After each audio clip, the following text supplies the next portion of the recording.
mais essa oportunidade, por mais esse dia, por mais esse domingo que se inicia os nossos trabalhos na Casa Paulo de Tarso. Agradecemos ao Pai, em nome do Mestre, por essa casa abrir novamente as suas portas e nos receber de maneira tão amorosa. Agradecemos à equipe espiritual que preparou todo o ambiente desde o início do dia para nos receber nesta manhã. E pedimos humildemente ao Mestre e aos seus mentores espirituais que nos auxiliem, nos inspirem para a palavra evangélica, não só em nossas mentes, mas também em nossos corações, com a coragem de transferir todo esse conhecimento para a oficina de nossas mãos, em nossa rotina, em nosso dia a dia, no trato com nossos irmãos. Se conosco agora e sempre, que assim seja, graças a Deus.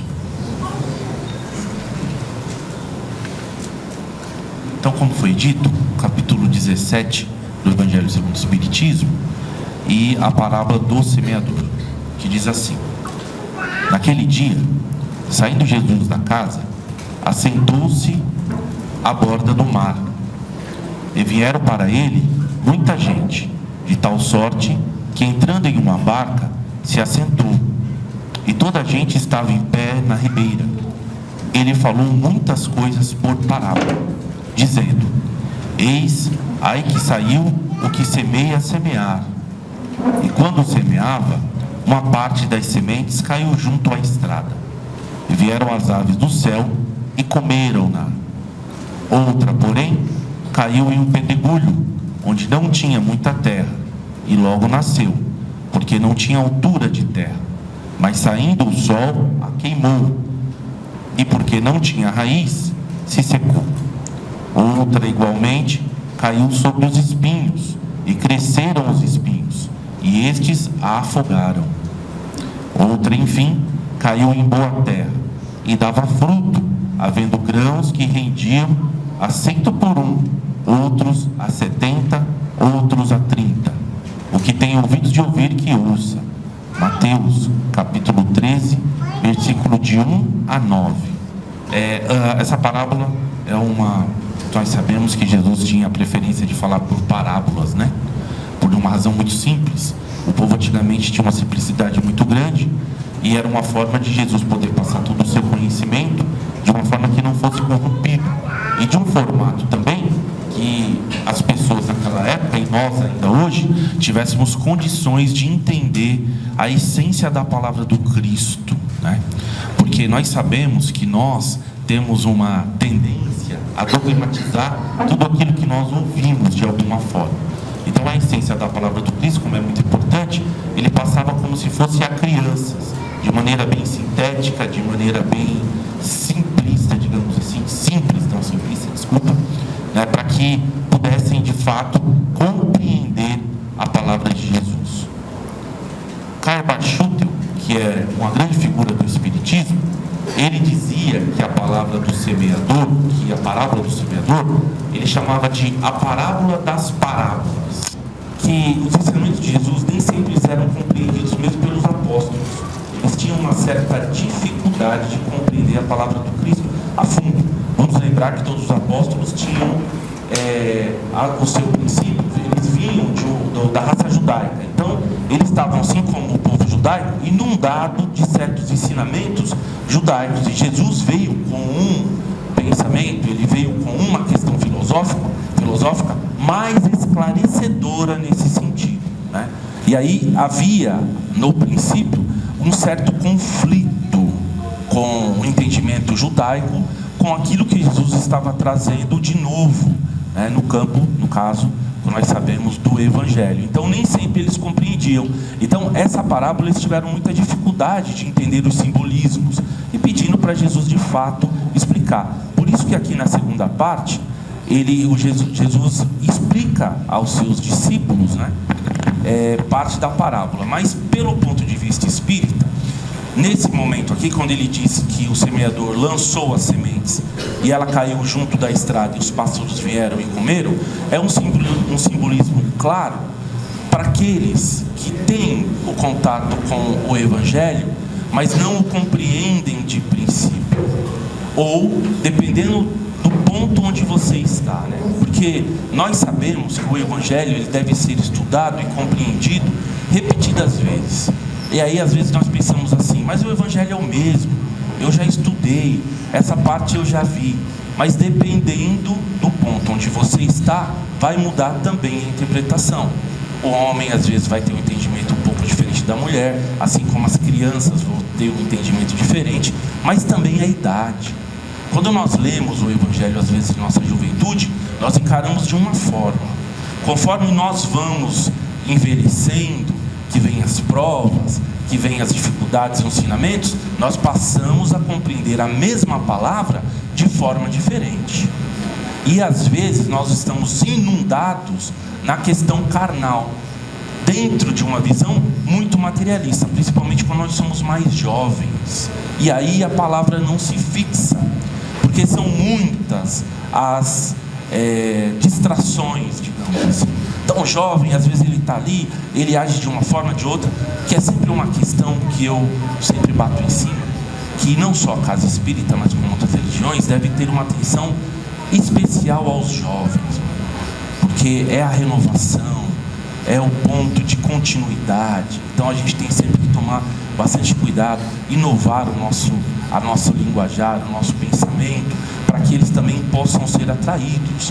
Mas às vezes nós estamos bem, né? Às vezes a parte econômica está boa, nós estamos com saúde e está tudo bem, e o evangelho não se fixa, porque daí nós valorizamos às vezes mais a nossa visão materialista. Lembrando que, como o Allan Kardec nos diz, nós somos essencialmente espíritos, mas não só isso, nós somos o conjunto de espírito, corpo espiritual, que é o perispírito, e a matéria.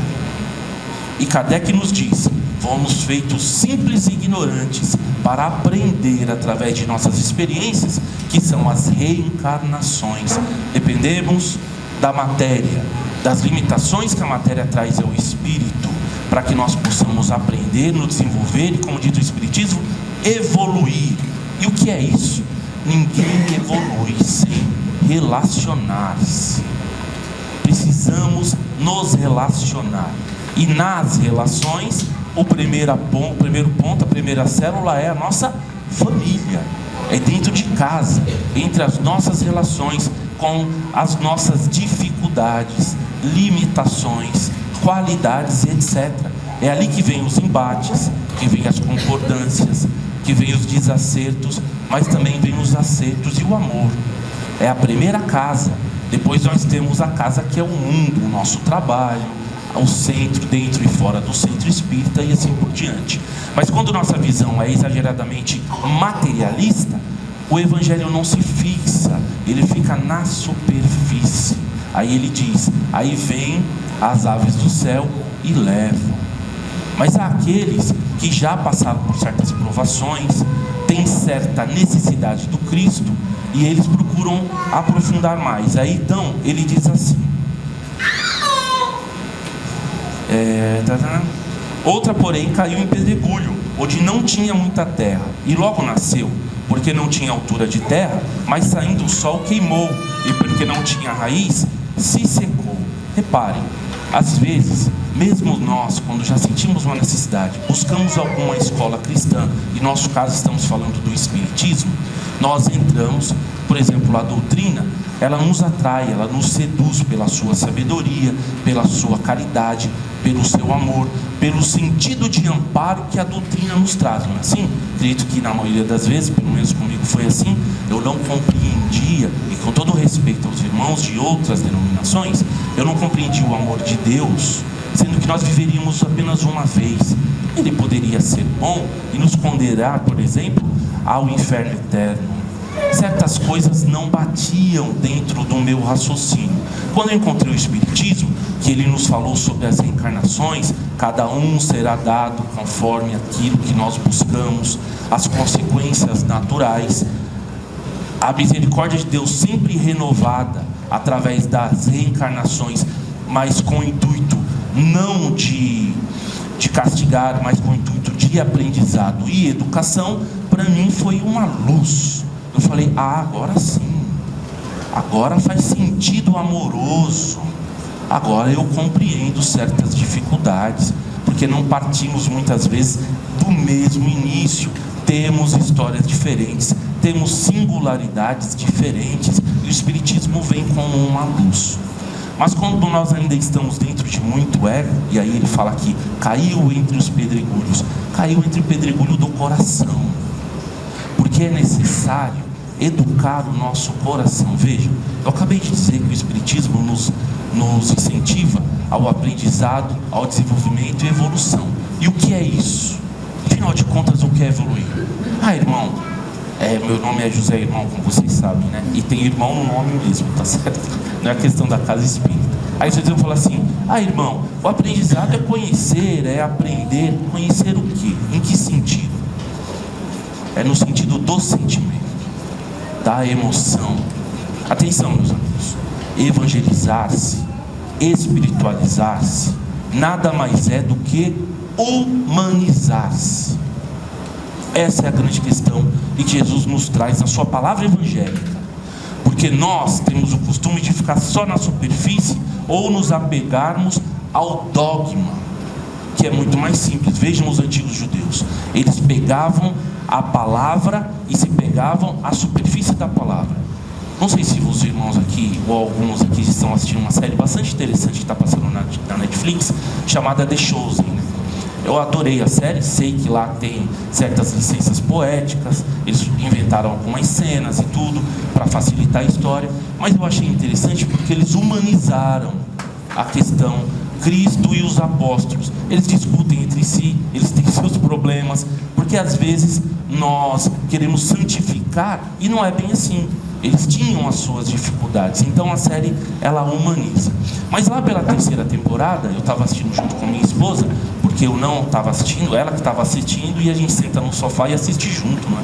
Às vezes acontece assim com novelas, acontece assim com série, e a gente vai assistindo junto, e aquilo foi me tocando, porque é a palavra evangélica. Então, e tem um certo momento em que Jesus manda 2 apóstolos, se eu não me engano, Tiago e João, a pregar numa região onde havia muito conflito entre os povos. Existia ali os gregos, os judeus e os gentios. E aí eles voltam assustados, porque eles dizem assim: mestre, a palavra não foi compreendida. Além de não ser compreendida, eles estão a ponto de entrar numa guerra. Nós causamos um certo desequilíbrio, e nós precisamos que o senhor vá junto com a gente para conversar com esse povo. E Jesus aceita e vai com eles até o local, junto com os outros 10 apóstolos, não é? Formando assim os 12. Quando ele chega lá, no meio do caminho, eles encontram uma figura, um doutor da lei, que está vindo a cavalo. Ele tem uma mensagem para dar para os outros doutores em Jerusalém. Ele encontra Jesus, ele vê que é um rabino, um pregador, e há ali um embate rápido. E ele diz: essa não é a palavra de Moisés, tal. É essa figura que eu quero me concentrar agora. Porque embora ele tenha um contato rápido com Jesus, ele segue no caminho. Ele chega lá em Jerusalém, no templo, à noite. E aí os empregados lá do templo vão chamar o rabino responsável. Esse se veste e vem até esse rapaz. Quando ele chega, ele diz assim, primeira coisa que ele percebe: onde estão os cardaços? Os cardaços eram cordões que os judeus costuravam junto do manto, porque era a visão simbólica dos mandamentos de Deus.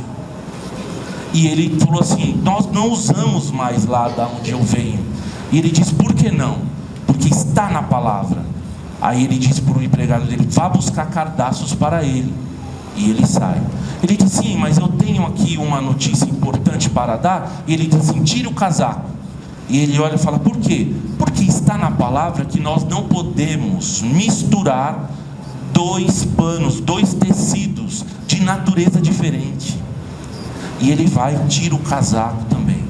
Aí ele diz assim: é que quando eu estava vindo no caminho, eu encontrei um rabino pregador, e ele disse: qual é o nome? Eu falei: Jesus. Jesus filho de quem? Jesus filho de José. Ele diz: é disso que eu precisava. Chame todos do templo, vamos fazer uma reunião, que agora eu vou condenar Jesus. E ele sai. Reparem, o mensageiro não conseguiu dar a mensagem, não conseguiu transmitir a mensagem que era importante, porque o rabino ficou preocupado primeiro com os cardaços, depois com a mistura da roupa. É disso que Jesus estava falando. Nós nos baseamos muitas vezes na visão da leitura, da letra que mata, mas não do espírito que vivifica. Não adianta lermos o Evangelho e não conseguir vivenciar o Evangelho, naturalizar o Evangelho em nós, nos humanizando. E aí as nossas relações, elas são difíceis mesmo, mas é necessário que o Evangelho toque o nosso coração, o pedregulho do nosso coração. É necessário que ele vá mais a fundo.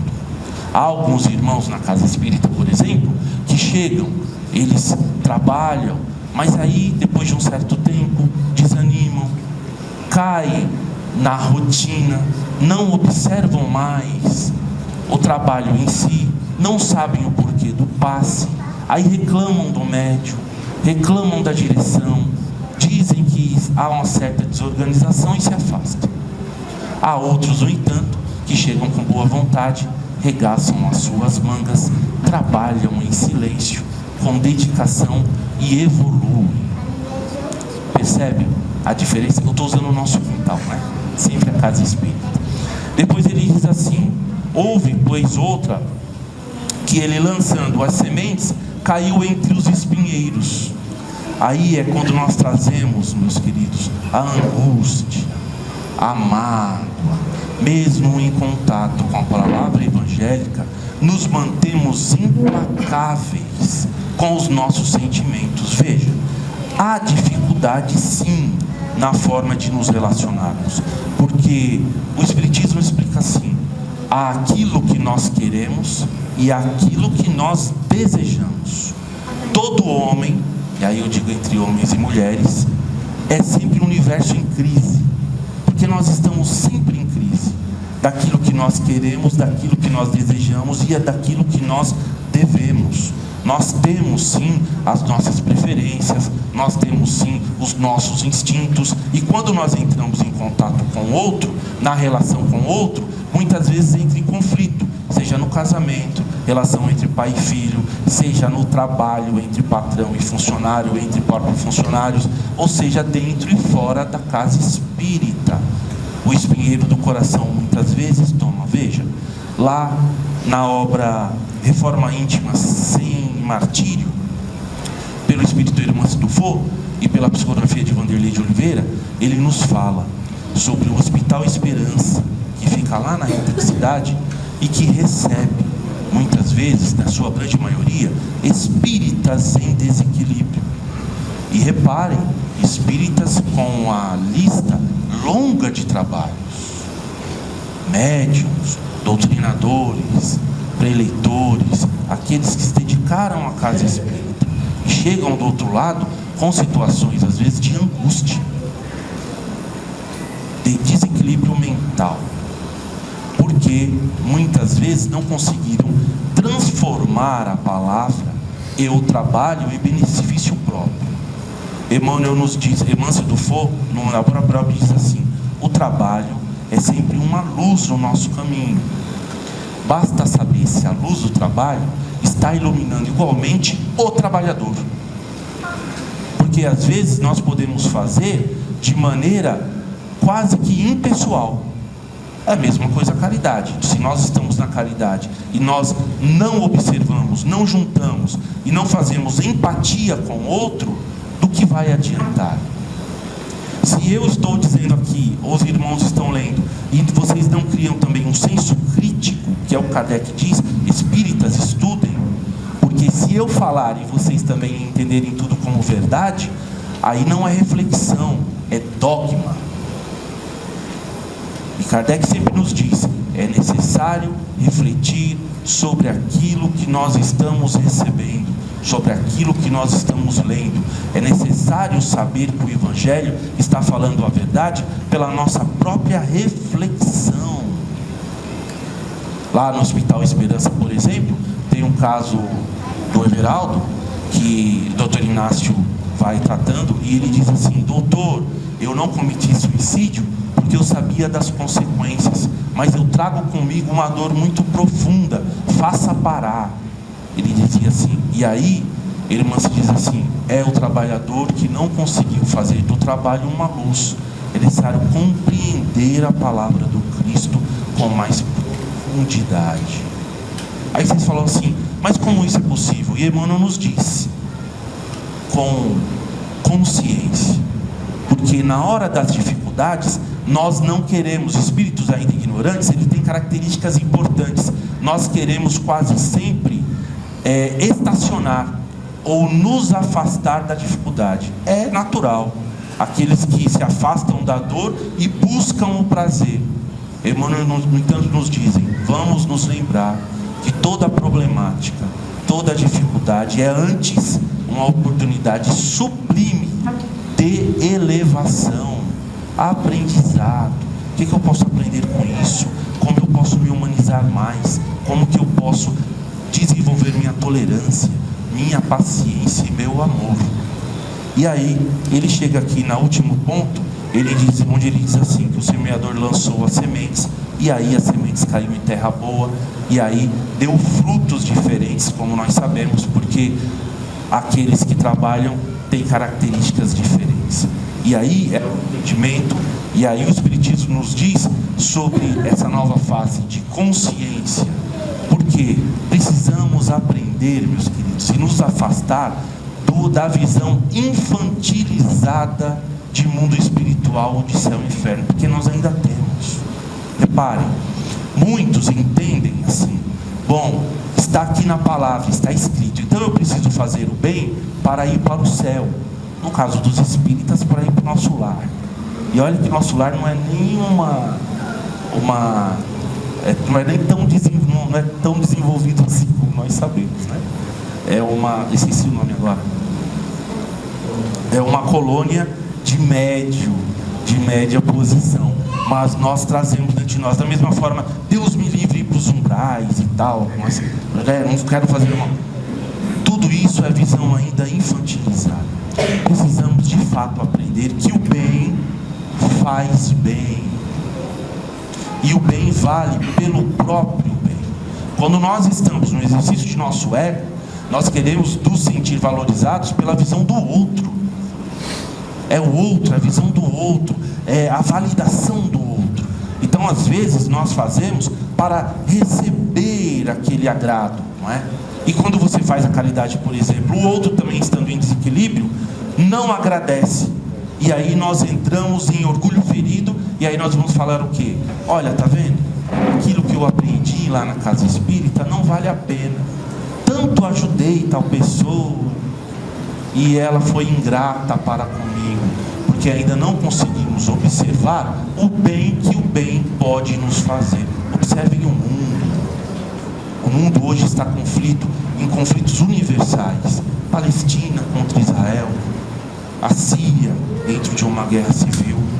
E aí nós vemos aquela situação de tábua rasa, sofrimento, dor, desequilíbrio, desespero. Ah, mas é no mundo afora? Não, isso pode acontecer dentro dos nossos lares, dentro dos nossos corações, com a incompreensão e depressão. Tábua rasa também dentro do nosso coração. Por isso que é o importante, a compreensão. Aí aqui é necessário que se diga nesse finalzinho, já estou terminando: não estamos exigindo posturas santificantes de ninguém. É necessário compreensão. Quando Jesus diz que a semente caiu na terra boa, ele está falando daqueles que estão compromissados. Os espíritos nos dizem: nós, espíritos ainda ignorantes e com dificuldades, o que nós podemos mostrar agora de qualidade é compromisso, renovação, persistência no bem. Olha que interessante. Porque é fato que nós vamos cair, é fato que nós vamos errar, é fato que nós vamos ter decepções, ou vamos decepcionar alguém. A coragem de se auto-perdoar, a coragem de perdoar o outro, criar o hábito. Eu sempre digo, nós hoje prestamos mais atenção no alimento, não é? Qual alimento é saudável, o que eu posso fazer, fazemos exercício físico, tomamos banho, acertamos o cabelo. E o espírito? necessário criar hábitos saudáveis, a leitura do Evangelho, a oração na parte da manhã. O Santo Espírito sempre nos orienta. Evangelho no lar, a leitura, um dia da semana que seja ali 10 minutos. Ah, mas meu marido, minha esposa, meu filho não quer seguir. Faça sozinho, faça a leitura, uma oração, a leitura, o esclarecimento, o fortalecimento dentro da casa espírita. E a grande missão, levar a casa espírita para fora da casa espírita, para o nosso meio, para o nosso lar, para a nossa rotina, para que a gente possa evoluir, nem que seja como o André Luiz disse, a conta-gotas, mas firme nesse processo. Espero que eu tenha sido claro e objetivo. Vamos juntos fazer a oração final?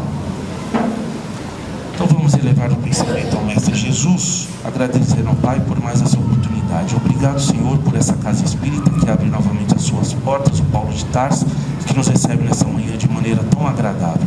Queremos agradecer de todo o coração a equipe espiritual que nos auxiliou e nos inspirou neste momento. Pedimos, Senhor, que possamos ser merecedores da fluidoterapia que vamos receber agora através dos nossos irmãos médiuns e os espíritos que os acompanham. Que essa fluidoterapia, que essa energia benéfica possa fazer bem para o nosso perispírito, para o nosso corpo espírito e para a nossa mente. Que possamos retornar aos nossos lares esse domingo cedo, levando o equilíbrio e todo o amor que aqui encontramos. Que tenhamos um domingo abençoado e cheio de amor. Se conosco, agora e sempre, que assim seja, graças a Deus.